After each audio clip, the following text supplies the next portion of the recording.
যা করার তাড়াতাড়ি করেন, আধা ঘন্টা হয়ে গেছে এসে বসে আছেন। যদি কিছু না করেন তাহলে তো টাকা পাবো না। টাকার টেনশন করবেন না আপনি। আমি টাকা দিয়ে ঢুকেছি, 2 ঘন্টার জন্য 5,000 দিয়েছি। তাহলে কিছু করতেছেন না কেন? আসলে কোনোদিন পতিতালয়ে আসিনি, আর আমার কিছু করার ইচ্ছা নাই। তাহলে টাকা দিয়ে এইখানে বসে শুধু শুধু সময় নষ্ট করতেছেন কেন? এমনি। আচ্ছা, আপনি কি কিছু করবেন না মনে হয়, লজ্জা পাচ্ছেন? আচ্ছা, আমি নিজে করতেছি। মেয়েটা দেখতে একদম অপরূপ। মেয়েটা যখন তার কাপড় খুলতে যাবে তখনই আমি ঘুরে বসে আর বলি, এইসব খুলতেছেন কেন? বারে, যে কাজের জন্য আসছেন সেই কাজটা করবেন না? না, আমি আপনার সাথে কিছু কোনো গল্প করতে চাই, এইগুলা না। এই যে শুনুন, এটা পার্ক না যে প্রেমিকাকে নিয়ে গল্প করবেন। এটা পতিতালয়, যা করার শরীর দিয়ে করতে হয়, বুঝলেন? আপনাকে তো বলেছি আমার এইগুলো ভালো লাগতেছে না। তাহলে টাকা দিয়ে এখানে আসছেন কেন? সে একটা লম্বা কাহিনী। কিরকম কাহিনী আবার? শুনবেন বললে? আপনার যেহেতু কিছু করার ইচ্ছা নাই, গল্প করার ইচ্ছা, তাহলে আপনার গল্পটা শুনি। বলবো। আগে আমি আপনাকে কিছু জিজ্ঞেস করতে চাই। কি জিজ্ঞেস করতে চান? আপনার নাম কি? আমার নাম বেশ্যা, সবাই এটা বলেই ডাকে। এটা জানতে চাইনি, আমি আপনার রিয়েল নামটা জানতে চাই। কি বা হবে জেনে? কিছু তো হবে না, তবে বড় আগ্রহ নিয়ে নামটা জানতে চেয়েছিলাম। ও, আমার নাম জান্নাত রহমান। আপনার? তাহিন আহমেদ। আপনার নামটা বেশ সুন্দর। আপনারটাও। তবে আপনার নামের সাথে কাজটার মিল নাই। তাই তো প্রথমে বলতে চাইনি। আসলে আপনি ওই রকম ভাবে নিবেন না, সরি। আমরা বেশ্যা, সরি বলার কিছু নেই। আমরা তো আপনাদের পুরুষ মানুষের তৃপ্তি মেটানোর জন্য সীমাবদ্ধ। এইরকম করে বলেন কেন? আপনারা কি মানুষ নন? মানুষ, তবে পার্থক্য আছে। বুঝলাম, আপনার সাথে কথাই পারা যাবে না। ও, আপনাদের তো পরিচয় দেওয়া হয়নি। আমি তাহিন আহমেদ, মা বাবার একমাত্র ছেলে। বাবার ছোট্ট একটা কোম্পানি আছে, ওটা দেখাশোনা করে। মা গৃহিণী। আর এতক্ষণ যার সাথে কথা বলতেছি আপনারা তো দেখতে পাইছেন, ভাবতেছেন আমি পতিতালয় কেন। তাহলে গল্পের সাথে থাকুন। এত পুরুষের সাথে রাত কাটিয়েছি, কিন্তু কেউ কোনো দিন আপনি করে কথা বলেনি। কেউ তুইতুকারি করতো না, আর কেউ কেউ তো বেশ্যা, বাজারের মেয়ে এইগুলো বলতো। কিন্তু আজকে প্রথমে কেউ এত সম্মান দিয়ে কথা বলতেছে, অবাক করা বিষয়। দেখুন, সবকিছু যেমন এক নয় তেমনি সব মানুষই এক নয়। সবাইকে এক চোখে দেখাটা ভুল। আচ্ছা, আপনি শুধু শুধু এখানে এসে টাকা নষ্ট করতেছেন কেন? কিছুই তো করতেছেন না। করতেছি তো। কি করতেছেন? এই যে আপনার সাথে গল্প। তবে গল্প করার জন্য তো বন্ধুরা থাকে, কিন্তু আপনি গল্প করতে বেশ্যাখানায় আসছেন। সেটার কারণ আছে তাই। কি কারণ? যদি বেয়াদবি না ধরেন তাহলে জানতে পারি? কেন নয়, তবে আগে আপনার ব্যাপারে কিছু জানতে চাই, তারপর। ও আচ্ছা, কি জানতে চান? আপনাকে দেখে, আপনার কথাবার্তা শুনে লাগতেছে আপনি শিক্ষিত। কথাবার্তা শুনলে কি শিক্ষিত মনে হয়? না, তবে আমার মন বলে। আমি ইন্টার শেষ করছি, তবে পরিবারের অভাবের কারণে আর পড়ালেখা করা হয়ে ওঠেনি। কেন? আমি আমার পরিবারের বড় মেয়ে। যখন আমি এসএসসি শেষ করে কলেজে উঠি তখন বাবা মারা যান। ছোট্ট একটা ভাই আছে, ক্লাস 5-এ উঠেছে এবার। বাবা মারা যাওয়ার পর ঠেলে ঠুলে ইন্টার শেষ করি। তার ভেতরে মা অনেক অসুস্থ হয়ে পড়ে। জান্নাত এই কথাগুলো বলে একটু থামলো, একটা দীর্ঘশ্বাস ফেলে আবার বলা শুরু করলো। মা অসুস্থ হওয়াতে পরিবারের খরচ বেড়ে যায়। আগে তো আমি টিউশনি করে যা পেতাম সেগুলো দিয়ে চলে যেত, কিন্তু মার অসুস্থতার কারণ আমার টিউশনি করে যা পেতাম সেগুলো দিয়ে হতো না। তাছাড়া ছোট্ট ভাইয়ের লেখাপড়াটাও করাতে পারতাম না, তাই চারোদিকে জব খুঁজতে থাকি। অনেকগুলো কোম্পানিতে গেছি, কিন্তু কেউ এই সমাজে তো ঘুষে ভরা। ঘুষ দিতে পারলে নাকি চাকরি হবে। আমি তখন নিরাশ হয়ে পড়ি। আমি পরিবারের বড় মেয়ে, তাই সব দায় দায়িত্ব এসে আমার উপর পড়লো। তখন কি করব মাথায় আসতেছিল না। কিছুদিন পর একটা চাকরি পাই ছোট্ট একটা কোম্পানিতে। তবে সেই সুখের দিন বেশি দিন সইল না। সেই কোম্পানির বসের নজর পড়ে আমার উপর। প্রতিদিন তার কেবিনে ডেকে আমার সবখানে। জান্নাত কিছু বলতেছে না, কান্না করতেছে। আমি বললাম, কি হয়েছে? কান্না করেন কেন? কান্না করবেন না। তারপর কি হয়েছে বলুন। বস আমাকে আজে বাজে কথা বলতো। আমি নাকি তার সাথে রাত কাটালে আমার বেতন বাড়িয়ে দিবে, কিন্তু আমি তখন রাজি হইনি। বস যখন একদিন বেশি বাড়াবাড়ি করতেছিল তখন আমি ওনাকে থাপ্পড় মারি আর বলি, আমি রাস্তার মেয়ে না, এটা বলে চলে আসি। এদিকে মায়ের অসুখ বেড়ে যাচ্ছে, হাতে তেমন টাকা পয়সাও নাই। তখন আমি নিরুপায় ছিলাম, কি করব, কোথায় গেলে মায়ের জন্য চিকিৎসার টাকা জোগাড় করব, এগুলো ভাবি। আমার মতো মেয়েকে কে দেবে কাজ, কোথায় পাবো তার টাকা, এগুলো ভাবতে ভাবতে সকালে বাহির হয়ে নতুন জব খোঁজার জন্য, কিন্তু আমি ব্যর্থ হই। তবে আবারও সেই কথাগুলো রাত কাটানো, আমি বাসায় এসে অনেক কান্না করি সেদিন। আর ভেবে দেখলাম এছাড়া আমার কোনো উপায়ও নেই মায়ের চিকিৎসার জন্য, পরিবার চালানোর জন্য। তাই এই পথটা বেছে নিয়েছি। একটা কথা কি জানেন, এই সমাজটা দেহের পাগল, দেহ বিলিয়ে দিলে সব মিলে। আপনি বলুন, আমি কি খারাপ পথ বেছে নিয়েছি? আমি চুপ করে থাকি, কারণ কি উত্তর দিব। আসলে তো তার কথা ঠিক। আমার চোখ দুই জোড়া ভিজে গেছে। জান্নাতের প্রতি কেমন যেন ভালো লাগা কাজ করতেছে। আমি চুপ থাকায় জান্নাত বলল, কি হলো, চুপ করে আছেন যে? আচ্ছা, আপনার গল্পটা তো বলেননি। শুনুন তাহলে। তখনই দরজায় কে যেন টোকা দিল আর বলল, সময় শেষ। তখন জান্নাত বলল, ইস, আপনার 2 ঘন্টা তো শেষ হয়ে গেছে আমার কথাগুলো বলতে বলতে। আপনার কথাগুলো শেষ হয়নি। সমস্যা নাই, কাল আবার আসবো। কাল কি আবার গল্প করতে আসবেন নাকি? হুম। শুধু শুধু টাকাগুলো নষ্ট হবে আপনার। কেন নষ্ট হবে? এই যে টাকাগুলো দিয়ে আসবেন অথচ কিছুই করবেন না। তা ঠিক, তবে বন্ধু হিসেবে তো আসতে পারি আমি। না হয় বন্ধুর জন্য টাকা খরচ করে গল্প করতে আসবো। বেশ, আবার বন্ধু, হাসালেন। কেন, আপনি কি মানুষ না? জান্নাত কিছু বলতে যাবে, তখনই আবার ওদের লিডার এসে বলল, এই যে, এটা গল্প করার জায়গা না। টাকা দিয়ে যতক্ষণের জন্য নিছেন ততক্ষণ, বুঝলেন বাবু? আমি আর কিছু বললাম না। জান্নাতকে বলে আসলাম আসার সময় আমি কাল আবার আসবো। এটা বলে চলে আসি বাসায়। বাসায় এসে ফ্রেশ হয়ে রুমে যাই। আসার সময় 3 প্যাকেট সিগারেট নিয়ে আসছি। আনমনে একটার পর একটা সিগারেট টেনে যাচ্ছি। তখন মা আসলো আর বলল, বাবা, তোর কি হয়েছে বাবা? তুই এরকম করতেছিস কেন? মা যাও তো, আমার কিছু ভালো লাগতেছে না, যাও তো যাও। মা আর কিছু বলল না, চলে গেল কান্না করতে করতে। আমি মনে মনে ভাবি, রিমা আমার সাথে এমনটা না করলেও পারতো। কি করছি আমি যার জন্য সে আমাকে ছেড়ে চলে গেল? এইগুলো ভাবতেছি আর নীরবে কান্না করতেছি। কখন যে ঘুমিয়ে গেছি মনে নাই।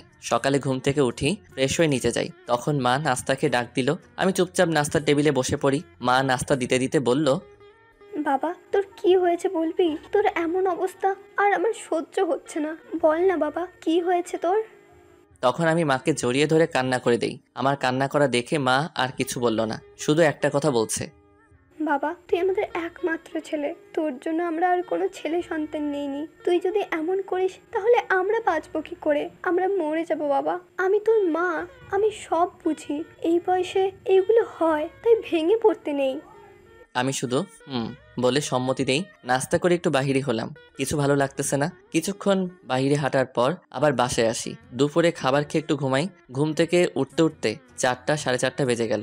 তখন মনে পড়লো আমি তো জান্নাতকে কথা দিছি আজকে যাব, তাই ফ্রেশ হয়ে গাড়ি নিয়ে চলে আসি। তখন তাদের লিডার বলল, ওহো, আজকে আবার আসলেন?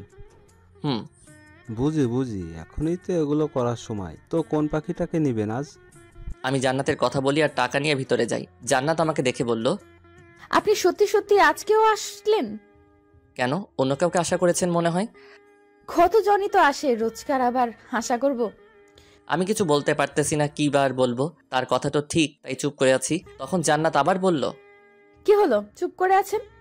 না এমনি। মন খারাপ নাকি আপনার? আরে না। মিথ্যা বলেন কেন? একটু। ও, তো আমি কি মন ভালো করতে পারবো আপনার? কি জানি, দেখেন আমরা একে অপরের সাথে অনেক কথা বলি। কথার মাঝখানে জান্নাত বলে উঠল, আচ্ছা, আপনি তো এখনো আপনার কাহিনীটা বলেননি। শুনবেন? শোনার জন্যই তো মনটা ব্যাকুল হয়ে আছে সে কবে থেকে। তারপর আমি বলা শুরু করলাম। তখন আমি ইন্টার প্রথম বর্ষে পড়ি। কলেজের গেট দিয়ে ঢুকে কিছু দূরে যেতেই একটা মেয়ে এসে কষিয়ে একটা থাপ্পড় দেয় আমার গালে। আমি মেয়েটার দিকে তাকিয়ে থাকি হাবলার মতো, কিছু বলি না। মেয়েটা দেখতে বেশ খুব সুন্দরী। অপলক দৃষ্টিতে তাকিয়ে আছি। আমার সাথে কি ঘটছে কোনো কিছু মাথায় নাই, শুধু ওই মেয়েটার চলে যাওয়ার দিকে তাকিয়ে আছি। কিছুক্ষণ পর একটা ছেলে আমার গা ধাক্কা দিয়ে বলল, এই যে ভাই, আপনাকে মারলো আর আপনি ওই মেয়েটার দিকে তাকিয়ে আছেন এইভাবে? আপনি কে ভাই? আমি জিসান, ইন্টার প্রথম ইয়ার। আপনি? আমি তাহিন আহমেদ, নতুন আসছি। আপনার মতো ইন্টার প্রথম ইয়ার। ও, তাহলে তো আমরা একই ক্লাসের। তুমি করে বলতে সমস্যা নেই তাহলে। আমরা যখন একই বর্ষে পড়ি তাহলে ঠিক আছে। আমি নতুন ফ্রেন্ড বানাতে পছন্দ করি। তুমি কি আমার ফ্রেন্ড হবে? কেন নয়? তাহলে আজকে থেকে আমরা ফ্রেন্ড। না, আজকে থেকে না। তাহলে? এখন থেকে। ও, আমি তো মনে করেছি। কি মনে করছো? না কিছু না, চলো ক্লাসে যাই। জিসান আছে তাই আর ক্লাস চিনতে সমস্যা হলো না। সে নিয়ে গেল, আমি ব্যাগ রেখে টেবিলে বসলাম। বসতে বসতে জিসানকে বললাম, আচ্ছা জিসান, ওই মেয়েটাকে? কোন মেয়ে দোস্ত? আরে ওই মেয়ে। কোন মেয়ের কথা বলতেছো? ও আচ্ছা, বলতে লজ্জা করতেছে? তোমাকে থাপ্পড় মারছে ওই মেয়ে? এই কথা বলে জিসান অট্টহাসি দিল। হাসতে হাসতে মনে হয় শহীদ হয়ে যাবে আজ। আমি তাকে বললাম, আরে বেটা হাসি থামাও, কে এসে বলো। বলতেছি, আর একটু হেসে লই। দূর, আর বলার দরকার নাই। আরে ভাই, রাগো কেন? আচ্ছা বলতেছি। বলো, কে ওই মেয়ে? ও এই কলেজের সভাপতির মেয়ে, অনেক তেজ ভাই, একটু অহংকারী টাইপের, নাম রিমা, এইটুকু জানি। বুঝলাম, তবে সে আমাকে কেন এসে থাপ্পড় মারলো? তা তো বলতে পারবো না, তুমি হয়তো ওর সাথে কোনো খারাপ বিহেভ করেছে তাই। আরে আমি তোকে চিনি না, জানি না, এবং কি আজকে প্রথম দেখলাম। ওর সাথে খারাপ কি করব আমি? তাহলে তো বুঝতে পারছি না কেন মারলো। জানতে হবে আমাকে সে থাপ্পড় মারলো কেন। কি করবে, তোমার একটা সাজেশন দিই, তুমি ওর কাছে যেও না, খুব খারাপ। তাতে কি, ও যদি খারাপ হয় তাহলে আমি তার থেকে ডাবল খারাপ হব। কিছুক্ষণ পর ক্লাস শুরু হলো। ক্লাস শেষ করার পরে জিসানের যত বন্ধু আছে সবার সাথে পরিচয় করিয়ে দিছে। পরিচয় পর্ব শেষ করে আমি জিসানকে ডেকে বললাম, জিসান চলো ওই মেয়েটার কাছে যাই। কোন মেয়ে? আরে হাদারাম, ওই সভাপতি মেয়েটার কাছে। ও রিমা? কোন রিমা রে? আরে ওই মেয়েটার নাম রিমা। আগে বলো নাই কেন? তুমি তো নাম জিজ্ঞেস করো নাই তাই। শালা এখনো তো জিজ্ঞেস করি নাই, তবে মেয়েটার যেরকম অপূর্ব তেমনি নামটাও দারুণ। ওহ মামা, প্রেমের রোগে ধরছে নাকি তোমাকে? মামা, মেয়েটাকে খুব ভালো লাগলো, তবে আগে জানতে হবে ও আমাকে থাপ্পড় মারলো কেন। তাহলে চলো। তারপর ক্যান্টিনে আসলাম। এসে ওই মেয়েটাকে খুঁজি। অনেক খোঁজাখুঁজির পর দেখলাম সে তার বান্ধবীদের সাথে একপাশে আড্ডা দিতেছে। আমি রিমার কাছে যেতেই কষিয়ে একটা থাপ্পড় দেই। থাপ্পড়টা এত জোরে দেই যে সবাই হা করে আমার দিকে তাকিয়ে আছে। আমার থাপ্পড় খেয়ে রিমাও যখন আমাকে থাপ্পড় মারতে যাবে তখন আমি তার হাতটা ধরে ফেলি আর বলি, এই যে শুনেন, এটা সরকারি গালা না যে থাপ্পড় মারবেন। আর হ্যাঁ, আপনাকে থাপ্পড় দিলাম কেন জানেন? আমি কলেজে ঢোকা মাত্র আপনি আমাকে এসে থাপ্পড় দিয়ে চলে গেছেন, এটা হলো তার হিসাব। তুই আমাকে চিনোস? আরে আপনি আবার কোন খ্যাতের মূলা? আর সুন্দরভাবে কথা বলুন, না হলে আমিও জানি কিভাবে ঠিক করতে হয়। তোকে আজকে আমি কলেজ ছাড়া করব। তুই আমাকে চিনোস না। তুই আমার একটা ভালো ব্যাখ্যা করতে পারবি না যা। আর হ্যাঁ, তোকে চিনে আমি কি করব? তুই এই কলেজের সভাপতির মেয়ে আমি জানি, তাতে আমার কিছু যায় আসে না। দেখি তুই কি করতে পারোস। তখন রিমা হনহন করে সেখান থেকে চলে যায়। আর জিসান আমাকে বলে, আরে বেডা, তুমি এটা কি করলা? তোমাকে তো সে ছাড়বে না। তুমি টেনশন নিও না, কিছু করতে পারবে না। জিসান আর কিছু বললো না। দুইজনে সেখান থেকে রওনা দিলাম বাসার উদ্দেশ্যে। জিসানের মতো চলে গেল, আমি আমার মতো চলে আসলাম। বাসায় এসে ফ্রেশ হয়ে নিলাম, কিছু খেয়ে দিয়ে একটা ঘুম দিলাম। বিকেলে ঘুম থেকে উঠে একটু ঘুরতে বাহির হই। কিছুক্ষণ ঘোরাঘুরি করে বাসায় আসলাম। বাসায় এসে পড়তে বসলাম। পড়তে পড়তে রাত 10টা বাজে যায়। মা খেতে রাখলো। রাতের খাবার খেয়ে ঘুমিয়ে পড়লাম। সকালে ঘুম ভাঙলো ঘড়ির অ্যালার্মে। অ্যালার্ম বন্ধ করে ফ্রেশ হয়ে নিয়েও কিছু খেয়ে চলে যাই কলেজের উদ্দেশ্যে। কলেজে ঢুকবো তখনই কিছু লোক এসে আমাকে পিছন থেকে মারতে শুরু করলো। আমার মাথায় জোরে বাড়ি দেওয়ার কারণে আমি বসে পড়ি। বসা থেকে উঠতে পারতেছি না। তখনই দেখলাম রিমা আসলো আর ফিলফিল করে হেসে বলল, কি রে ওর? ও তুই তো উঠতে পারবি না, ও বেচারা। তুই? আমি তাহলে চিনতে পারছস? আমি তো মনে করছি চিনতে পারবি না। বলেছিলাম না আমার সাথে লাগিস না? এখন বুঝতেছিস আমি কি? কেউ তোকে সাহায্য করতে আসবে না। এই কলেজে আমি যা বলি সেটাই হয়। রিমার কথা শুনে আমার রাগটা আর কন্ট্রোল করতে পারলাম না। আমি বসা থেকে উঠে সবাইকে মারতে লাগলাম। আমার খেয়াল নাই যে আমার মাথায় আঘাত পাইছি, কারণ তখন আমার তীব্র রাগ উঠছে। সে কারণে এক এক করে সবগুলোকে পিটাই। তারা 4 থেকে 5 জন হবে। একজনকে তো এমনভাবে পিটাইছি সে যদি আমার কোনোদিন সামনাসামনি হয় তাহলে আর দাঁড়াবে না আমার সামনে। রিমা এগুলো দেখে সে পালালো। আমি সেখানে অজ্ঞান হয়ে পড়ি। চোখ খুলতেই নিজেকে আবিষ্কার করি হসপিটালের বেডে। পাশে দেখি মা বসে আছে মাথায় হাত রেখে। আমি মার দিকে তাকালাম। মা আমার চোখ খুলে দেখে ডাক্তারকে ডাক দিল। আর ডাক্তার আসলো, এসে বলল, এখন ঠিক আছে, মাথায় একটু আঘাত পাওয়াই অজ্ঞান হয়ে পড়েছে। আপনারা চাইলে ওনাকে বাসায় নিয়ে যেতে পারেন, আর আমি কিছু ওষুধ লিখে দিয়েছি, এইগুলো 1 সপ্তাহ খাওয়াবেন। ডাক্তার এগুলো বলে বাহির হয়ে যায়। ডাক্তার বাহির হওয়ার পর মা বলল, বাবা তোর এই অবস্থা কে করছে? বাদ দাও মা। বল তুই, কে করছে এই অবস্থা? তোর বাবাকে বলে শায়েস্তা করব। আরে মা, বাবাকে বলার দরকার নাই। কলেজে আন্দোলন চলতেছিল কি নিয়ে, আমি সেখানে যাই। দেখতে কে যেন মাথায় বাড়ি মারছে। হয়তো অন্য কাউকে মারতে গিয়ে আমার মাথায় পড়ছে। তুই দেখছিস ওইখানে ঝামেলা হচ্ছে, তাহলে যাওয়ার দরকার কি ছিল? মা, একটু দেখতে গেছিলাম কি হচ্ছিল। মা আর কিছু বললো না। আমাকে বিকালবেলা নামিয়ে দেই, বাসায় চলে আসি। এইভাবে দেখতে দেখতে চলে যায় 1 সপ্তাহ। আর হ্যাঁ, জিসান আসছিল আমার বাসায় আমাকে দেখতে। আর একটু হলে তো মাকে সব বলে দিত। ভাগ্যিস আমি ইশারা করছিলাম না বলতে মাকে কিছু। আজকে কলেজে যাব। সকালে নাস্তা করে বাহির হলাম কলেজে। গিয়ে জিসানের সাথে দেখা হয়। তখন জিসান বলল, দোস্ত, তোকে রিমা ডাকছিল, সে বলছে তোর সাথে নাকি কিছু কথা বলবে। ও হ্যাঁ জিসান, আর আমি এখন অনেক ক্লোজ হয়ে গেছি। আমার সাথে কি কথা আবার? গেলে জানতে পারবি, আমি তো জানি না। আমি আর কিছু না বলে দুইজনই ক্লাসরুমে যাই, ক্লাস শেষ করে ক্যান্টিনে যাই রিমার সাথে দেখা করতে। গিয়ে দেখি সে তার বান্ধবীদের সাথে আড্ডা দিতেছে। আমাকে দেখে কাছে আসলো আর বলল, কি করেছে বলি, বুঝতে পারতেছি না। কি বলবেন আর, সেদিন তো মার খাইয়ে আমাকে ভালোই লাগলো। এখন কি করার ইচ্ছে আছে বলেন? আমি আপনার সেই ইচ্ছেটা পূরণ করে দিতেছি। ছি ছি, এইগুলো কেন বলতেছেন? তাহলে কি বলবো? কিছু তো বলার জন্য রাখেন নাই। ওই দিনের জন্য আমাকে ক্ষমা করে দিবেন। আপনার সাথে উঠে যাওয়ার পর থেকে আমি অস্থির হয়ে পড়ি, কোনোদিন কারোর জন্য এমন হয় নাই। সত্যি আমি ওই দিনের জন্য সরি, প্লিজ আমাকে ক্ষমা করে দিবেন। আমি রিমার কথা শুনে বোকার মতো দাঁড়িয়ে আছি। তখন জিসানকে বলি, এই জিসান, আমাকে একটা চিমটি দে তো, আমি কি স্বপ্ন দেখতেছি নাকি সত্যি? আমি বলা মাত্র জিসান এমনভাবে চিমটি দিল, আমি চেঁচিয়ে উঠলাম। আমাদের এই কাণ্ডগুলো দেখে রিমা বলল, সত্যি দেখতেছেন আপনি? তাহলে তো ভালো। আচ্ছা, আমার একটা কথা মাথায় ঢুকতেছে না, যার ভিতরে এত অহংকার জেদ, সে আমার কাছে ক্ষমা চাচ্ছে, এটা তো মানতে পারতেছি না আমি। আমি অহংকারী, সবাই বলে। আপনি আমাকে ক্ষমা করে দিবেন প্লিজ, তা না হলে আমি নিজেকে ক্ষমা করতে পারবো না। আচ্ছা যান, ক্ষমা করে দিলাম। বললে হলো নাকি আমি কি করে বিশ্বাস করব আমাকে ক্ষমা করেছেন? আরে আজব, আপনি আপনার ভুলটা বুঝে ক্ষমা চাচ্ছেন, এতে বিশ্বাস করার বা না করার কি আছে? আছে তো। কি আছে? আমি জানি আপনি ক্ষমা করেন নাই আমাকে। আরে ভাই, সত্যি আমি আপনাকে ক্ষমা করে দিছি, কি করে বুঝাই? তাহলে ফ্রেন্ড হবেন? যদি ফ্রেন্ড হন তাহলে মনে করব ক্ষমা করছেন। আর এটা কি রকম লজিক? ও মা, আমি কি লজিক দিচ্ছি নাকি? আপনার লজিক মনে হলো। আচ্ছা বাদ দেন, আমি যাই এখন। আমার আনসারটা তো দিলেন না। কিসের আনসার? ও মা, আপনি তো দেখি ফুলক টাইপের মানুষ, এখন বললাম আর বলা মাত্র ভুলে গেছেন। আচ্ছা আমি যাই, পরে জানাবো, লেট হয়ে যাচ্ছে, বাসায় যাব। এই যে শোনেন শোনেন বলছি। আমি আর কোনো কিছু না বলে, কিছু না শুনে চলে আসলাম। প্রতিদিনের মতো জিসানের বাসায় চলে গেল, আমি আমার বাসায় এসে ফ্রেশ হয়ে নিলাম। প্রতিদিনের মতো এসে ঘুম দিলাম একটা। আজানের শব্দে ঘুম ভাঙলো। ঘুম থেকে উঠে ফ্রেশ হয়ে নামাজ পড়তে চলে গেলাম। নামাজ পড়ে এসে কিছু নাস্তা করে নিলাম, খেয়ে দিয়ে পড়তে বসলাম। কিছুক্ষণ ফোন টিপি আর কিছুক্ষণ পড়ি, এইভাবে পার হলো রাতটা। সকালে ঘুম ভাঙলো মার ডাকে। মা বলল, এই যে নবাবের ছেলে, আর কত ঘুমাবি? কলেজে যাবি কখন? মা উঠতেছি। মা চলে গেল। আমি উঠে ফ্রেশ হয়ে নিচে গেলাম, কিছু খেলাম না, অনেক দেরি হয়ে গেছে, তাই কলেজে চলে আসলাম। আসতে দেখি রিমা মনে হয় কেউ একজনের জন্য অপেক্ষা করতেছে। আমি তার পাশ কাটিয়ে চলে যাব, এমন সময় সে বলল, এটা কি হলো? আমি আপনার জন্য ওয়েট করতেছি আর আপনি আমার পাশ কাটিয়ে চলে যাচ্ছেন। আমাকে বলছেন কথাগুলো? না, ভূতকে বললাম। ও আচ্ছা, তাহলে আমি যাই। আরে আজব, কিরকম ছেলে আপনি? কি রকম আমি তো জানি না, বলেন তো আমি কি রকম? ধ্যাত, ভালো লাগে না। তো আমি কি করব, বসে বসে কাজই খুঁজবো? আপনি তো অনেক ফাজিল। তো না কিছু না। ভালো। আচ্ছা এখানে দাঁড়িয়ে আছে কেন?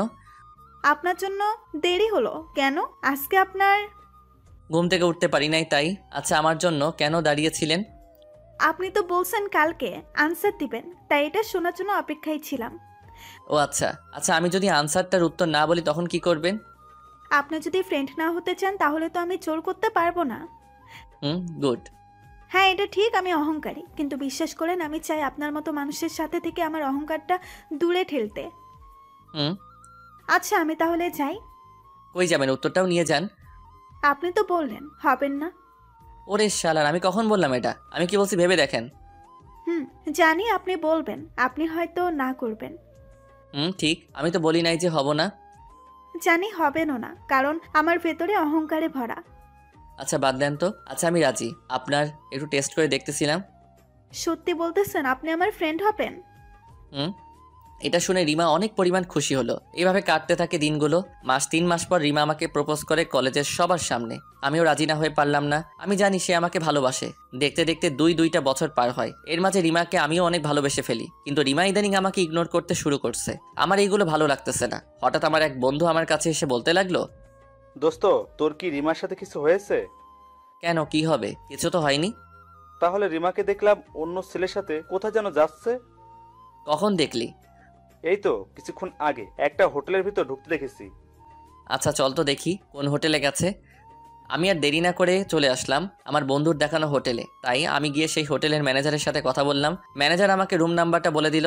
রিমা যে রুমে ঢুকছে, আমি গিয়ে দেখলাম দরজা লক করা, তাই নক করলাম। একটা ছেলে এসে দরজা খুলে দিল। ছেলেটার মনে হয় গায়ে কাপড় নাই, শুধু মুখটা দেখা যাচ্ছে। আমি কোনো কিছু না বলে রুমে প্রবেশ করলাম। প্রবেশ করতে দেখি রিমা আমার মাথায় আকাশ ভেঙে পড়লো। রিমা শরীরে কোনো কাপড় নাই, আমাকে দেখে সে একটা চাদর জড়িয়ে নিল। আমি ভাবতে থাকলাম, যাকে এতটা ভালোবাসি সে এতটা নিচে কেমন করে নামলো? তার যদি এই চাহিদাটা থাকতো তাহলে আমাকে বলতো, আমি তাকে বিয়ে করে তার চাহিদা মিটাতাম। কেন করলো সে আমার সাথে এমন? আমি এগুলো ভাবতেছি আর দুই চোখ দিয়ে অঝোর ধারায় পানি পড়তেছে। তখন রিমা বলল, শোনো, আমাকে ক্ষমা করে দাও।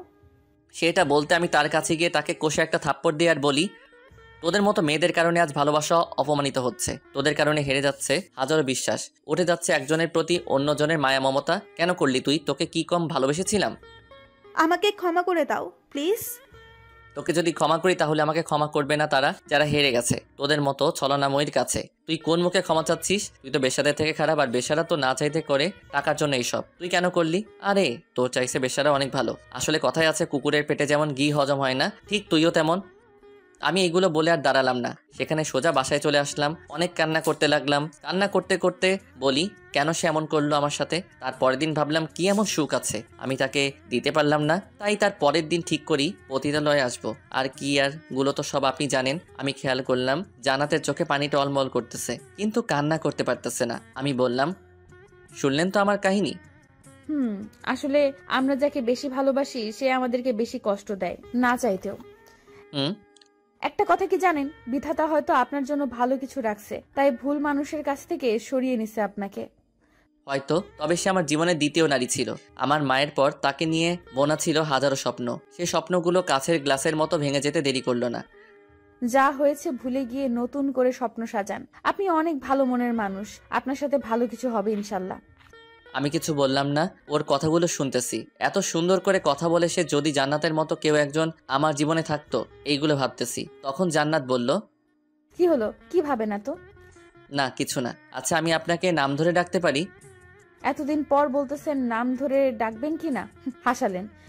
এখানে হাসির কি আছে শুনি? এই যে আপনি বললেন নাম ধরে ডাকতে পারি, তো কি হয়েছে? তাই হাসি পাইছে। আজব, হাসি পাওয়ার কি আছে? আপনার থেকে অনুমতি নিতেছি। শুনুন, আমরা বেশ্যা, আমাদের কাছ থেকে অনুমতি নিতে হয় না। যার যেরকম ইচ্ছা সে সেরকম ডাকে, আপনিও ডাকতে পারেন। আচ্ছা আপনাকে তো বলছি, আর আপনি জানেন আমি কেন, তবুও কেন এটা বলেন? আপনি এই কামে আসছেন কারণ আপনার পরিবারের সমস্যার কারণে। যদি কেউ এটা বিচার বিবেচনা করে তাহলে আপনাকে কেউ দোষী করতে পারবে না। হতে পারে।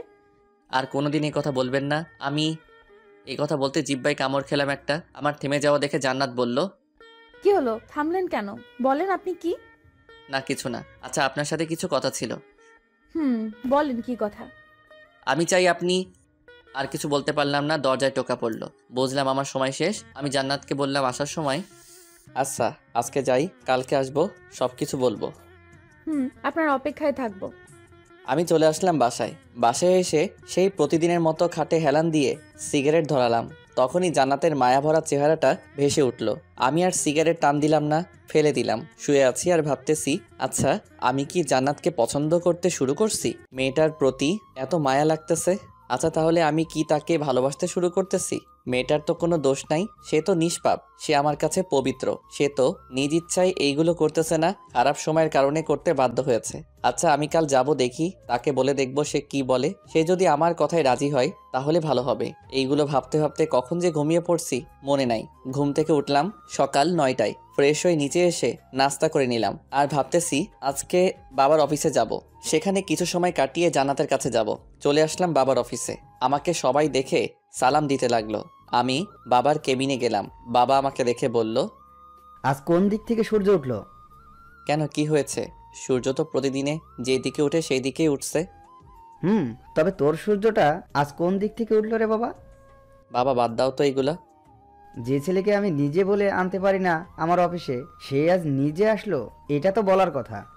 আচ্ছা তাহলে চলে যাচ্ছি। আরে কই যাস? আরে এত রাগ করস কেন? আচ্ছা কি জন্য আসছস বল। না এমনি আসলাম ঘুরতে। এত না ঘুরে নিজে তো চালাতে পারিস। না তোমার অফিস তুমি চালাও। দেখ বাবা, আমি তো আর ছোট হচ্ছি না, বুড়ো হচ্ছি। তাই তোকে সব দায়িত্ব দিয়ে আমি রেস্ট নিতে চাই, আর তোর জন্য একটা সুন্দর বউ আনতে চাই। রাখবি আমার কথাগুলো বাবা? তবে একটা কথা। বল কি কথা? আমি চাই আরও কয়েকদিন পর দায়িত্বটা নিতে, এখন না, সময় হলে আমি বলবো। ঠিক আছে, তোর সময় লাগলে সময় নে, তবে একটু তাড়াতাড়ি। আমি সবকিছু তোর হাতে তুলে দিতে চাই। তুই আমার বংশের একমাত্র আলো। আশা করি তুই আমার কোম্পানিটা অনেক উঁচুতে নিয়ে যাবি। আচ্ছা, এখন যাই। সেখানে কিছুক্ষণ সময় কাটিয়ে বাসায় আসি। বাসায় এসে সোজা মার কাছে যাই, গিয়ে বলি, মা, একটা কথা বলতাম। বল। আমি একটা মেয়েকে বাসায় আনতে চাই, যদি তুমি অনুমতি দাও। কি রে, তোর মতলবটা কি? বিয়ে টিয়ে করবি নাকি? আমাকে বল, আমি আর তোর বাবা গিয়ে বিয়ের পাকা কথা বলে আসি। আরে মা, তেমন কিছু না। তাহলে? তারপর মাকে সবকিছু খুলে বললাম জান্নাতের বিষয়ে। মা সবটা শুনে বলল, বাবা, আমি একটা মেয়ে মানুষ, আমি বুঝি কি পরিমাণ কষ্ট পাচ্ছে মেয়েটা। তুই যত তাড়াতাড়ি পারিস নিয়ে আয়। তারপর কিছুটা সময় বাসায় পার করে বিকালে চলে গেলাম জান্নাতের কাছে। জান্নাত আমাকে দেখে বলল, আপনি আসছেন? শুনুন, আমি কিছু কথা বলবো, মন দিয়ে শুনুন। কি কথা বলেন? আমি বলা শুরু করলাম, আমি চাই আপনাকে এইখান থেকে নিয়ে যেতে। আমি আমার মাকে আপনার কথা বলছি, মা আপনাকে নিয়ে যেতে বলছে। আপনাকে মুক্ত করতে চাই এই কলঙ্ক অভিশাপ থেকে। আমার কথা শুনে জান্নাত বলল, শুনেন, কলঙ্ক যখন লেগে গেছে সেটা আর তোলা তো যাবে না। কথায় আছে, কয়লা ধুইলে নাকি ময়লা যায় না। আমিও সেরকম। কেন নিজেকে এইভাবে রাখছেন? প্লিজ আমার কথাটা শুনুন। আমি চাই না কারো করুণায় বাঁচতে। আজ হয়তো করুণা হচ্ছে আমার জন্য, কালকে ঠিকই আঙুল দিয়ে দেখিয়ে দিবেন। আপনি আমার কথা বুঝতেছেন না কেন? আমি আপনার সব দায়িত্ব নিব, আপনার পরিবারের। আর আপনি যদি চান আমার অফিসে চাকরি করতে পারবেন। এটা কোনো করুণা না, আপনার যোগ্যতা দিয়ে আপনি চাকরি করবেন। কি করব চাকরি করে? আর এটা ভালো আছি। তাছাড়া তো নিজের সবটুকু বিলিয়ে দিছি। কি বা আছে আমার? সমাজের কাছে আমি এখন একটা বেশ্যা, খারাপ মেয়ে। আপনি হয়তো বলবেন না, কিন্তু অন্যরা ঠিকই বলবে। আচ্ছা, আমি বলতেছি, কেউ আপনাকে কিছু বলবে না, আমি সেই ব্যবস্থা করব। চলেন। আমি জান্নাতকে কিছু বলতে না দিয়ে জান্নাতকে নিয়ে আসলাম তাদের লিডারের কাছে। আর আমি লিডারকে বলি, আমি ওকে নিয়ে যাব। এটা কেমন কথা? বললে হলো? এমনি এমনি তো দিব না, আমি ওকে টাকা দিয়ে কিনছি। নিয়ে যেতে হলে টাকা দিয়ে নিয়ে যান। দিব। আমি ওকে একেবারের জন্য নিয়ে যাব। কত টাকা লাগবে? আরে বাহ বাহ, এই সেমরি সাহেবরে কি দেখাইছস? তোরে একেবারে নিয়ে যেতে চাচ্ছে। আচ্ছা সাহেব, একেবারে যখন নিয়ে যাবেন তাহলে আমাকে 35,000 দিতে হবে, তাহলে নিয়ে যান। এই নেন 40,000-এর চেক, 5,000 বাড়িয়ে দিলাম। আমি জান্নাতকে নিয়ে যাই একটা ওয়াশরুমে আর একটা ব্যাগ দিয়ে বলি, এই নিন। কি এই ব্যাগে? এই ব্যাগে বোরকা আছে, এটা পরে নিন গিয়ে। আমি এখানে দাঁড়াচ্ছি।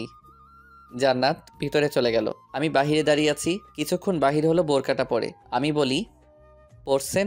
বাহ, ভালো লাগতেছে। ধন্যবাদ। কেউ আর কাউকে কিছু বলি নাই। জান্নাতকে গাড়িতে উঠিয়ে নিয়ে চলে আসি বাসায়। বাসায় আসতেই মা বলল, কি রে, আসলি? আমি তোদের জন্য অপেক্ষা করতেছিলাম। মা, ভিতরে ঢুকাবে নাকি বাহিরে দাঁড় করিয়ে রাখবে? ভিতরে আয়। তারপর আমি জান্নাতকে নিয়ে বাসার ভিতর ঢুকলাম। জান্নাত আমার পিছনে বাসায় ঢুকে জান্নাত বাসার সবখানে দেখতে লাগলো আর আমাকে বলল পিস পিস করে, আচ্ছা, এটা কি আপনাদের বাসা? কেন, কি মনে হয়? না, এত বড় বাসায় বেশি মানুষও দেখতে পারছি না, তাই বললাম। ও আচ্ছা, কেউ থাকে না। আমি, আম্মু, আব্বু আর একটা চাচা আছে। মোট আমরা 4 জন থাকি। কি বলেন? এত বড় বাসায় মাত্র 4 জন থাকেন? এখন থেকে আপনি সহ 5 জন হয়েছে। আমাদেরকে পিস পিস করে কথা বলাই দেখে মা বলল, কি রে, তোরা কি বলিস? আমাকেও একটু বল, আমিও শুনি। না মা, তেমন কিছু না। আরে বল। আচ্ছা, পরে শুনো, খিদা পাইছে, খাইতে দাও। তোরা ফ্রেশ হয়ে আয়, আমি খাবার দিচ্ছি। মা চলে গেল রান্না করে। আমি জান্নাতকে নিয়ে উপরে গেলাম আর একটা রুম দেখিয়ে দিয়ে বললাম, আজ থেকে আপনি এখানে থাকবেন। যান, ফ্রেশ হয়ে আসেন, খাবার খাবেন। আপনিও। জান্নাত চলে গেল রুমে। আমি তার যাওয়ার দিকে তাকিয়ে আছি। যখনই মনে হলো তাকে আর দেখতে পাচ্ছি না, আমিও চলে গেলাম রুমে। ফ্রেশ হয়ে এসে নিচে নামলাম। এসে দেখি জান্নাত আমার আগে থেকে চলে আসছে আর মাকে সাহায্য করতেছে। আমি এটা দেখে বললাম, মা, তুমি ওনাকে কেন আনতে দিতেছো? আজকে মাত্র আসছে বাসায়।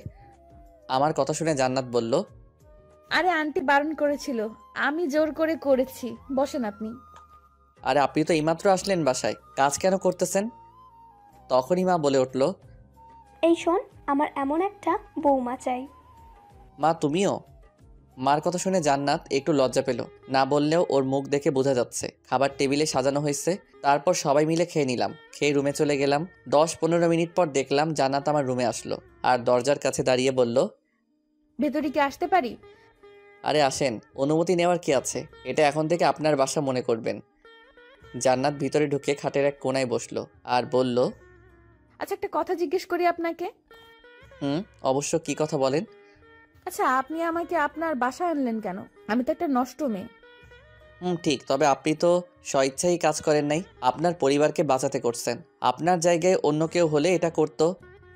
তবে এই সমাজ যে আমাকে আঙুল দিয়ে দেখিয়ে দিবে আমি একটা নষ্ট মেয়ে, তখন আমার সাথে সাথে আপনিও তো অপমানিতই হবেন। বলে হব তাতে কি? কিন্তু আমি জান্নাতকে আর কিছু বলতে দিলাম না। ওর ঠোঁটের সাথে আমার ঠোঁট এক করে দেই। এইভাবে কতক্ষণ ছিলাম জানি না। হঠাৎ মার আওয়াজে জান্নাতকে ছেড়ে দিলাম। তখন মা অন্যদিকে ঘুরে বলতে লাগলো, এই বয়সে এগুলো কি দেখতেছিস? আর দরজাটা তো বন্ধ করতে পারতি। দেখলাম জান্নাত হালকা লজ্জা পেল আর এক দৌড়ে চলে গেল। আর মা আমার কাছে এসে বলল, কি রে, এত যদি শর্ক হয় তাহলে বিয়ে করে নিলেই তো পারিস। মা, আমি তো ওকে ভালোবাসতে শুরু করছি, কিন্তু ওর মনে আমার জন্য কি আছে তা তো জানতে হবে। জোর করে তো কিছু পাওয়া যায় না। যত তাড়াতাড়ি পারিস ওকে বিয়ে কর। মেয়েটাকে আমার খুব ভালো লাগছে। মা, তুমি খালি দোয়া করো। মা চলে গেল। আমি শুয়ে পড়ছি আর ভাবতেছি, আচ্ছা জান্নাতকে তো আমি ভালোবেসে ফেলছি, কিন্তু সে কি আমাকে ভালোবাসবে? এইসব ভাবতে ভাবতে ঘুমিয়ে পড়ি। আর ওইদিকে জান্নাত ভাবতে লাগলো, আমি কি ওনাকে ভালোবাসতে শুরু করেছি? আমি ওনাকে আটকাতে চাইতেও কেন আটকাতে পারি না? না না, এটা হয় না। আমি একটা নষ্ট মেয়ে। কি বা আছে আমার ওনাকে দিব? মেয়েরা বিয়ের পর তার স্বামীকে উপহার হিসেবে তার সতীত্ব দেয়, কিন্তু আমি তো দিতে পারবো না। জান্নাত এইগুলো ভাবতেছে আর কান্না করতেছে। নীরবে কান্না করতে করতে যে কখন ঘুমিয়ে গেল টের পেল না। সকালে ঘুম ভাঙা একটা মেয়েটাকে চোখ খুলতে দেখি জান্নাত বলতে লাগলো, এই যে ওঠেন, অনেক বেলা হলো, এবার উঠুন। আমি ঘুম ঘুম ভাব নিয়ে বললাম, মা আর একটু ঘুমাই, যাও তো। এই যে মশাই, আমি আপনার মা না, ভালোভাবে দেখুন। আমি চোখ খুলে ভালোভাবে খেয়াল করলাম, আরে এটা তো জান্নাত। সাথে সাথে জিব্বায় কামড় খেলাম। জান্নাতের দিকে তাকিয়ে দেখি সে মিটিমিটি করে হাসতেছে আর বলতেছে, এই, আপনি চোখে দেখেন না? আমাকে কি আপনার আম্মু মনে হয়? আমি চুপ করে আছি। জান্নাত আবার বলল, ফ্রেশ হয়ে নিচে আসুন, আন্টি ডাকতেছে নাস্তা করতে। আপনি যান, আমি আসতেছি। তারপর জান্নাত চলে গেল। আমি ফ্রেশ হয়ে নিচে গেলাম। দেখি টেবিলে খাবার রেডি আছে। আমি খাবার মুখে দিয়ে বললাম, মা, আজকে নাস্তা বানাইছে কে? কেন, কি হয়েছে? আমি বানিয়েছি। না মা, আজকে নাস্তাটার টেস্টটা আলাদা, তাই। কি বলতে চাস তুই? নাস্তার মজার হয়নি? দে, তোর খেতে হবে না। আরে মা, পুরো কথা তো শুনবে। আমি বলতে চাচ্ছি, অন্য দিনের চাইতে আজকেরটা অনেক টেস্ট হয়েছে। শুধু শুধু ভুল বুঝো কেন? ও আচ্ছা, তাহলে খা। আসলে আজকে জান্নাত মানে আমার বৌমা করছে।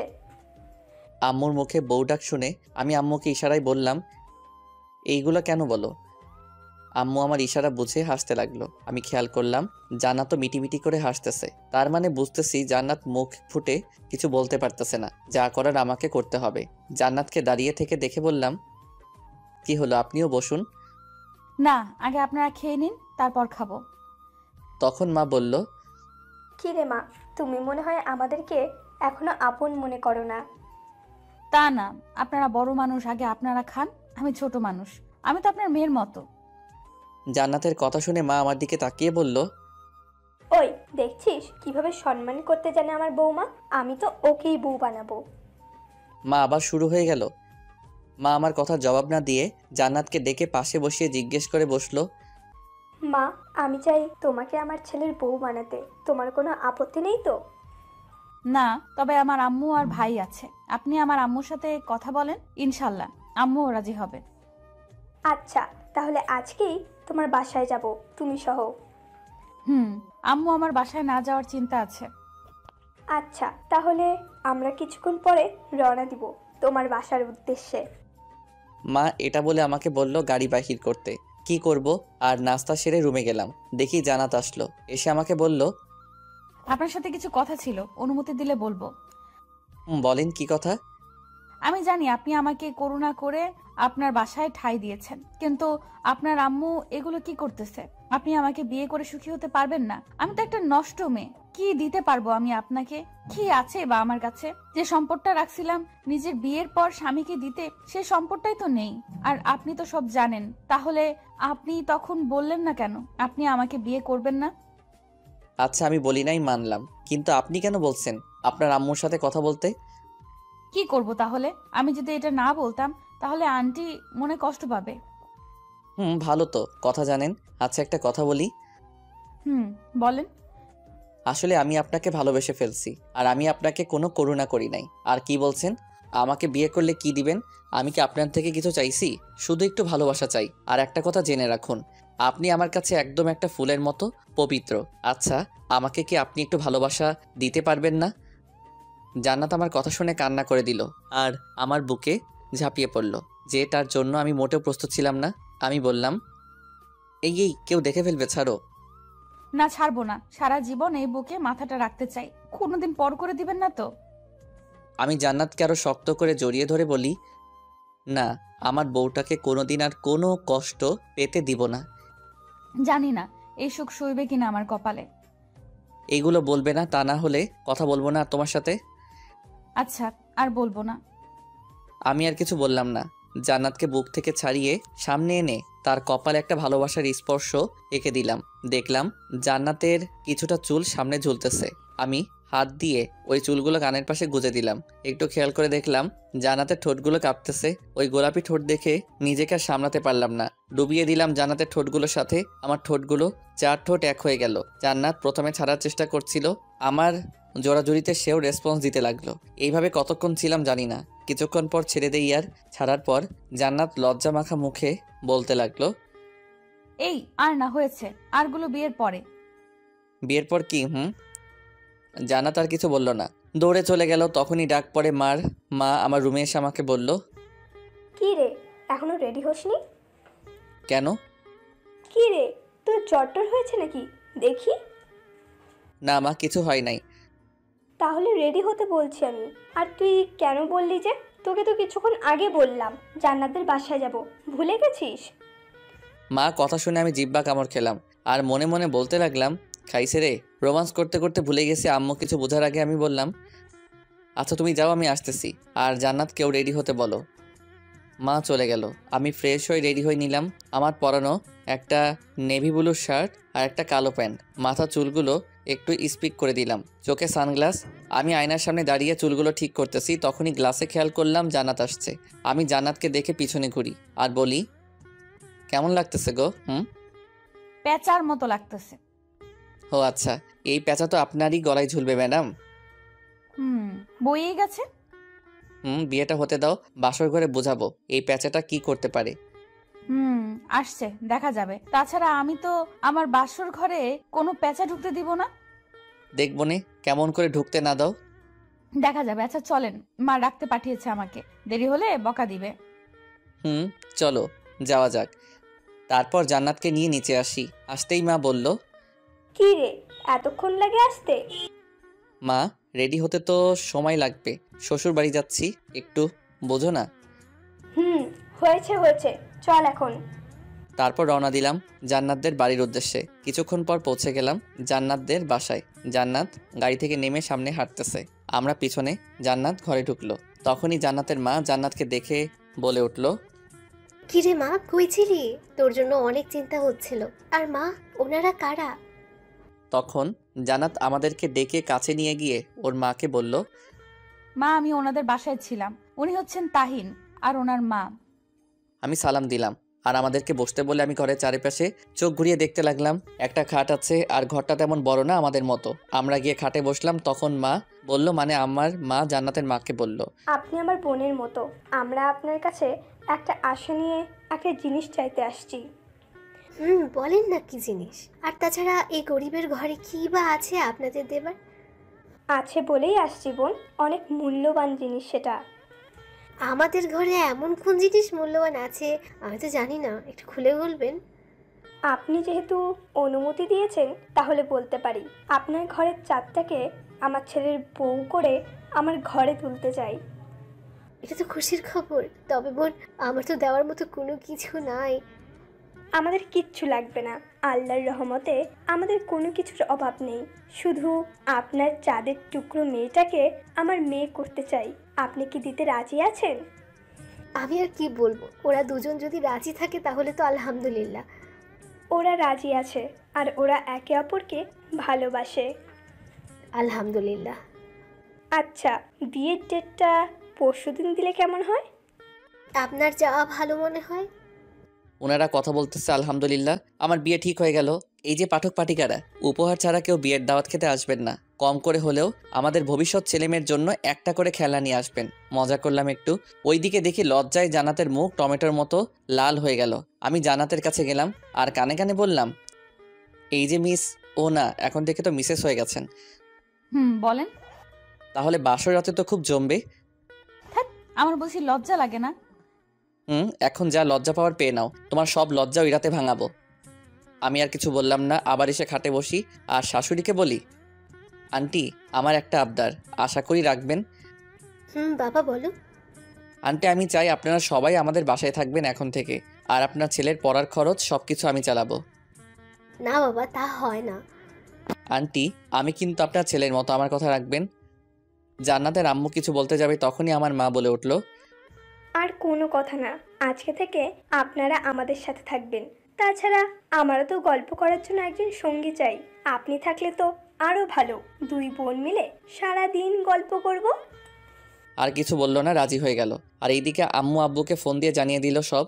আব্বু অনেক খুশি এটা শুনে। আমরা রওনা দিলাম বাসার উদ্দেশ্যে। সাথে জান্নাতের মা আর আমার ছোট্ট শালা বাবুটাও আছে বাসায়। পৌঁছে গেলাম, আমি রুমে গিয়ে ঢুকে ওয়াশরুমে ঢুকবো, তখন দেখি জান্নাত রুমে আসলো। আমি জান্নাতকে দেখে বললাম, কি হলো, তুমি ফ্রেশ না হয়ে রুমে চলে আসছো? কেউ দেখলে কি ভাববে? কে আবার কি ভাববে? না ইয়ে মানে আমাদের তো এখনো ইয়ে হয়নি। ইয়ে মানে কি? ইয়ে মানে হচ্ছে, আমি কিছু না বলে সোজা গিয়ে জান্নাতকে জড়িয়ে ধরি। জান্নাত তো আমাকে শক্ত করে তার বুকের সাথে মিশিয়ে নেয়। এখন কি ভাবছেন আপনারা, বাংলা সিনেমার মতো গান হবে? না না, হবে না, এখন আরও রোমান্টিক হবে। আমরা একে অপরকে জড়িয়ে ধরে আছি। জান্নাতের গরম নিঃশ্বাসটা আমার বুকে এসে রাখতেছে। আমার মনে একটা শয়তানি বুদ্ধি আসলো, তাই সেটা কাজে লাগাতে লাগলাম। আমি জান্নাতকে সুরসুরি দিতেছি, তখন জান্নাত আমাকে চিমটি দিল অনেক জোরে। তখন আমি আহ করে উঠলাম। আমার আহ করা শব্দ শুনে জান্নাত বলল, এই তোমার ব্যথা লাগেনি তো? না লাগেনি। সরি। কাছে আসো। না, যাও ফ্রেশ হয়ে নাও, অনেক দুষ্টু হয়ে গেছো, আমি গেলাম। এটা বলে জান্নাত চলে গেল। আমি গিয়ে ফ্রেশ হয়ে নিলাম। ফ্রেশ হয়ে এসে নিচে যাব, তখন ভাবলাম একটু জান্নাতের রুমে যাই, দেখি পাগলিটা কি করতেছে। যেই ভাবা সেই কাজ। চলে আসলাম জান্নাতের রুমে। এসে দেখি দরজাটা খোলা। আমি ভিতরে গেলাম, গিয়ে কাউকে দেখতে পারতেছি না। আর একটু সামনে যেতেই পানির আওয়াজ আসতেছে। বুঝতে পারলাম জান্নাত ওয়াশরুমে। দেখি জান্নাত বাহির হচ্ছে। তখন আমি গিয়ে এক কোণে লুকিয়ে পড়ি। আমি দেখতে লাগলাম জান্নাতকে। জান্নাত একটা টাওয়েল গায়ে দিয়ে বাহির হলো। আমি তো এই অবস্থায় জান্নাতকে দেখে আমার অবস্থা যায়। দেখলাম জান্নাত চেঞ্জ করতেছে। আমি দেখতে লাগলাম। কি দেখছি ওইগুলো ইতিহাস আপনাদেরকে বলা যাবে না। জান্নাত অন্যদিকে ঘুরে তাকিয়ে আছে। তখন আমি গিয়ে পিছন থেকে গিয়ে জান্নাতকে জড়িয়ে ধরলাম। আমার এইভাবে জড়িয়ে ধরা দেখে জান্নাত চমকে গেল আর চিৎকার করতে যাবে, তখনই আমি তার মুখটা চেপে ধরলাম আর বললাম, এই চেঁচিও না, আমি, দেখো আমাকে। তখন জান্নাত পিছনে ঘুরে তাকিয়ে দেখে আমি। আমাকে দেখে আমার বুকে কিল ঘুষি মারতে লাগলো। আমি তাকে টান মেরে বুকের সাথে মিশিয়ে নিলাম আর বললাম, এই পাগলি, ভয় কেন পাও? এইভাবে কেউ আছে? অনেক ভয় পাইছি, কে না কে ভেবে। আচ্ছা, আর ভয় নাই, আমি তো আছি। তোমার জায়গায় যদি অন্য কেউ হতো তাহলে আমার কি হতো? সেটা তখন দেখা যেত। তবে আমার এই পাগলিটার দিকে যে চোখ তুলে তাকবে তার চোখ উঠিয়ে নিব।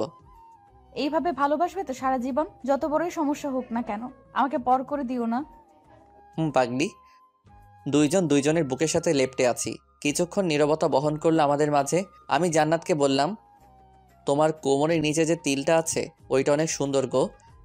জান্নাত আমাকে তার বুক থেকে সরিয়ে দিয়ে আমার দিকে বড় বড় চোখ নিয়ে তাকিয়ে আছে আর বলল, এই তুমি কি বলছো? কেন, কানে কি কম শোনো? তার মানে তুমি? জান্নাত গালে হাত দিয়ে লাগলো। আমি বললাম, কি হলো বলো? কিছু না। আরে বিয়ের পর তো সব কিছু আমার, তখন তো সব দেখবো। এটা না হয় আগে দেখে নিলাম। তাই বলে এইভাবে লুকিয়ে লুকিয়ে শয়তান একটা। এই শয়তান, দেখবো অনেক শয়তানি করবে। কি শয়তানি করবে? যখন করবে তখন দেখবে। হয়েছে হয়েছে, বলতে হবে না, তা না হলে সবাই শুনে ফেলবে। এখন রুম থেকে যাও, কেউ দেখে ফেলবে, আর তখন বলবে বিয়ের আগে বউ পাগলা হয়ে গেছে। আমি আর কিছু বললাম না, চলে আসলাম। আর নিচে গেলাম, তখন মা বলল, শোন, আজকে শপিংয়ে যাব, রেডি থাকিস। কখন যাবা? ঘন্টাখানিক পর যা, গিয়ে জান্নাতকেও রেডি হতে বল, সময় নেই। আচ্ছা। তারপর আমি আবার জান্নাতের কাছে গেলাম। আমাকে দেখে জান্নাত বলল, এই, এটা কি হলো? এখনই গেলে আমার কেন আসলা না? কেন আসতে পারি না বুঝি? আচ্ছা, চলে যাচ্ছি। আমি ঘুরে আসতে যাব, তখনই জান্নাত আমার হাতটা ধরে ফেলে। আমি জান্নাতের দিকে ঘোরা মাত্র 4 ঠোঁট এক করে দেই। আমি একটু অবাক হলাম, পরে তার সাথে রেসপন্স দিতে লাগলাম। এইভাবে কিছুক্ষণ কিস করার পর জান্নাত আমাকে ছেড়ে দিয়ে বলে, রাগ করতে হয় নাকি? কই রাগ করলাম, একটু ভাব নিছি। আর ভাব নিছি তাই তো তোমার ঠোঁটের মিষ্টিটা পেলাম। শয়তান একটা। আচ্ছা, তোমাকে কি যেন বলতে আসছিলাম, কি যেন। কি বলবে বলো? আরে দাঁড়াও, মনে করে নি। ও হ্যাঁ, শপিংয়ে যাব, সবাই আমাদের বিয়ের কেনাকাটার জন্য, তাই রেডি হতে বলার জন্য আসছিলাম। আচ্ছা। আমিও রেডি হয়ে আসি, তুমিও রেডি হও। তারপর আমি চলে আসলাম রেডি হতে। আমি গিয়ে রেডি হয়ে নিচে গেলাম, দেখতে পেলাম জান্নাতও রেডি হয়ে আসতেছে। দেখতে খুব সুন্দর লাগতেছে, কপালে কালো টিপ, চোখে কাজল, ঠোঁটে হালকা লিপস্টিক, চুলগুলো ছেড়ে দিছে, সামনের 2 দিকে চুলগুলো বাতাসে দুলতেছে। এক কথায় অপরূপ। এই আপনারা নজর দিবেন না আমার বউয়ের দিকে, বলে দিলাম। তারপর সবাই রওনা দিলাম শপিং মলের উদ্দেশ্যে। বাসার সবাই আসছে, জান্নাতের মা, ভাই, আমার মা, বাবা, সবাইকে নিয়ে শপিং মলে ঢুকি। সবাই শপিং করতে ব্যস্ত, আর আমি একটা জায়গায় দাঁড়িয়ে আছি। হঠাৎ শুনতে পেলাম কেউ আমাকে ডাকতেছে আমার নাম ধরে, তাই পিছনে ঘুরে দেখার জন্য মাথাটা ঘুরালাম। আমি দেখে তো অবাক, কারণ এটা তো রিমা। সে কেন আমাকে ডাকতেছে বুঝতে পারলাম না। রিমা আমার কাছে এসে বলতে লাগলো, কেমন আছো? ভালো। কে আপনি? কি বলতেছো এসব তুমি? কি বলতেছি কানে যায় না আপনার? এইভাবে কেন কথা বলতেছো? কিভাবে কথা বলতেছি? তুমি আগের মতো নাই, অনেক পাল্টে গেছো, কেমন জানি হয়ে গেছো। আমি যেমন আছি তেমনই ভালো আছি। দেখতে তো পাচ্ছি। দেখলে জিজ্ঞাসা করতেছেন কেন আবার? না এমনি। আচ্ছা, আমাকে কি ক্ষমা করা চায় না? কিসের ক্ষমা? আপনি তো আমার সাথে কোনো খারাপ কিছু করেন নাই, তাহলে ক্ষমা চাচ্ছেন কেন? যার জন্য তোমাকে আমি ঠকিয়েছি সে আমাকে ছেড়ে চলে গেছে। আসলে কথাই আছে, যে যেমন করে তার কাছে তেমনি ফেরত আসে। আমার সাথেও তেমন হয়েছে। আমি তোমার ভালোবাসাটা বুঝতে পারি নাই। প্লিজ আমাকে তুমি ক্ষমা করে দাও। যাকে ভালোবাসি সে তো অন্য নৌকায় পা দিয়েছিল, এখন সে নৌকাটা ঢুকে গেছে, তো আমার কাছে আবার আসছেন। আর ক্ষমা তো সেই দিন করে দিছি। একটা কথা, ভালোবাসলে নাকি ভালোবাসার মানুষের কাছে অভিযোগ রাখতে নাই। সত্যি তুমি আমাকে ক্ষমা করে দিছ? রিমা আমার হাত ধরে নিয়েছে। আমি এক ঝাটকায় তার হাতটা আমার হাত থেকে ছাড়িয়ে নেই আর বলি, আপনার তো সাহসও কম না, আপনি আমার হাত ধরতেছেন। তুমি তো বলছো ক্ষমা করে দিছ, আর আপনি আপনি করে কথা বলতেছো কেন? ক্ষমা করে দিছি তার মানে এটা না যে আপনার আমার হাত ধরার অধিকার দিছি, আর আমি অপরিচিত মানুষের সাথে আপনি করেই বলি। তাহলে তুমি আমাকে এখনো ক্ষমা করো নাই? আবার একই কথা বলতেছেন কেন? তুমি যদি আমাকে ক্ষমা করে দিতে তাহলে আমাকে আপন করে নিতে, ঠিক আগের মতো। আরে ক্ষমা করেছি এটা না যে আপনাকে আবার আপন করব, আর আপনি আবার বেইমানি করবেন। তাছাড়া তোমার জন্য আমি একটা নিষ্পাপ মেয়েকে কষ্ট দিতে পারবো না। ভালো থাকবেন, আর পারলে দ্বিতীয়বার কারোর সাথে এমন করবেন না। জানেন তো যে আপনি করবেন ঠিক তা আপনাকে প্রকৃতি ফিরিয়ে দিবে। রিমাকে আর কিছু বলার সুযোগ দিলাম না। আমি চলে আসলাম সেখান থেকে। এসে দেখি সবার শপিং করা শেষ। শপিং শেষ করে বাসায় চলে আসলাম। রুমে ঢুকতেই জান্নাত বলল, মেয়েটাকে? কোন মেয়ে? যার সাথে মার্কেটে কথা বলছো ওই মেয়েটা। ও, তাহলে তুমি দেখছো? কে ওই মেয়ে? ওই হচ্ছে ওই মেয়ে যাকে আমি আমার থেকেও বেশি ভালোবাসতাম, রিমা। ও আচ্ছা। জানি না তুমি কি মনে করছো, তবে এটা ভেবো না যে আমি আমার দ্বিতীয়বার এই ভুল করব। আমি তোমারই আছি আর তোমারই থাকবো। জান্নাত ছোট্ট একটা মুচকি হাসি দিয়ে চলে গেল। আমিও ফ্রেশ হতে গেলাম। এইভাবে দেখতে দেখতে আমার আর জান্নাতের বিয়ের দিন কাছে আসতে লাগলো। আমি বাসায় ঘরের সামনে দাঁড়িয়ে আছি, কারণ এটা তো আমার প্রথম বিয়ে। কি করব কিছু তো বুঝতেই পারতেছি না। আমাকে দাঁড়িয়ে থাকতে দেখে সবাই ঠেলে ঠুলে মরার ঘরে থুক্কু বাসর ঘরে ঢুকিয়ে দিল। আমি ঢুকে দরজাটা লক করে দিলাম। তারপর আস্তে আস্তে ওই খাটে থাকা মানুষটার কাছে যেতে লাগলাম। আমি গিয়ে খাটে বসলাম। জান্নাত ইয়া বড় একটা ঘোমটা দিয়ে বসে আছে। আমাকে দেখতে পেয়ে খাট থেকে নেমে আমাকে সালাম করলো। আমি জান্নাতকে উঠিয়ে বুকে জড়িয়ে নিলাম আর বললাম, এটা কি আমার বিয়ে করা বউ নাকি পার্লার থেকে আনা মেয়ে বুঝতে পারতেছি না। এই আমি পার্লারে যাই নাই, ঘরে সাচ্ছি। আসলে জান্নাত দেখতে অনেক সুন্দরী, ওকে রাগানোর জন্য এটা বললাম। আমি জান্নাতকে খাটে বসালাম, তারপর বললাম, আচ্ছা এখন কি করব? আমি জানি না। লজ্জা মাখা মুখে কথাটা বলল। আচ্ছা তাহলে ঘুমিয়ে পড়ি। এটা বলতে দেরি জান্নাত আমাকে খাটে ধাক্কা দিয়ে ফেলে দেয় আর বলে, ওই ছাগল, বাসর ঘরে মানুষ কি ঘুমায়? তাহলে কি করে? আমি তো জানি না। ওরে আমার সোনাটা, বুঝছি কি করে। এটা বলে জান্নাত আমার উপর ঝাঁপিয়ে পড়ল। জান্নাত আমার ঠোঁটের সাথে ওর ঠোঁট দুটো মিশিয়ে দিল। আমিও বাধা দিলাম না, মজা নিতে লাগলাম ওর ঠোঁটের। তারপর দুইজনে হারিয়ে যাই ভালোবাসার অতল সাগরে। ওইগুলো ইতিহাস, থাক, বলা যাবে না। আর যদি আপনারা জানতে চান তাহলে বিয়ে করে নেন, তাহলে জানবেন। 3 বছর পর আমি অফিস করে বাসায় আসলাম। তখনই তাসফিয়া বলল, পাপা পাপা আমার চকলেট দে। এই তো আম্মু তোমার চকলেট, এই নাও। তখন জান্নাত বলল, আরো বেশি করে চকলেট খাওয়াও, যাতে করে আমার মেয়েটার দাঁত নষ্ট হয়। আরে ও এখনো ছোট, বড় হলে সব ঠিক হয়ে যাবে। এটা বললে আমি রুমে গেলাম ফ্রেশ হতে। ও তাসফিয়ার কথা তো বলা হয়নি আপনাদের, চলুন ফ্রেশ হওয়ার ফাঁকে ওর পরিচয় দিয়ে দেই। তাসফিয়া হচ্ছে আমার মেয়ে, একটু একটু কথা বলতে জানে, দেখতে একদম ওর মার মতো হয়েছে। আর আমি বাবার কোম্পানি সামলাই এখন। বাবা আর কোম্পানিতে যাই নাই, এখন সব দায়িত্ব আমাকে দিয়ে দিছে। আমি ফ্রেশ হয়ে বাহির হলাম, শুনতে পেলাম জান্নাত ডাকতেছে খাবার খেতে। তাই খাবার খেতে গেলাম। খাবার খেয়ে আমি আর আমার মেয়েকে রুমে নিয়ে আসি। জান্নাতও আসবে। সব কাজ শেষ করে আমি আমার মেয়ের সাথে দুষ্টামি করতেছি, তখন দেখলাম জান্নাত আসলো। এসে বলল, বাপ বেটি মিলে কি কথা বলতেছে? আমার মেয়ে বলতেছে ওর নাকি একটা ভাই লাগবে। এই তোমার কি লজ্জা শরম নেই? মেয়ের সামনে এগুলো বলতেছো? ও কি বুঝতেছে? আচ্ছা বাদ দাও, কাছে আসো। কতদিন ভালোভাবে কাছে পাই নাই। এই ফাজিল, মেয়ে আছে দেখতে পাচ্ছ না? ও ঘুমাক তারপর। কি আর করবো বলেন। তাসফিয়াকে ঘুম পাড়ালাম আর জান্নাতকে আমার কাছে আনলাম আর বললাম, ওই কতদিন ভালোভাবে আদর খাই নাই, আজকে সব মিটিয়ে নিব। তারপর চলে গেলাম তাসফিয়ার জন্য একটা ভাই আনার জন্য। আবারও হারিয়ে গেলাম নতুনভাবে ভালোবাসার সাগরে।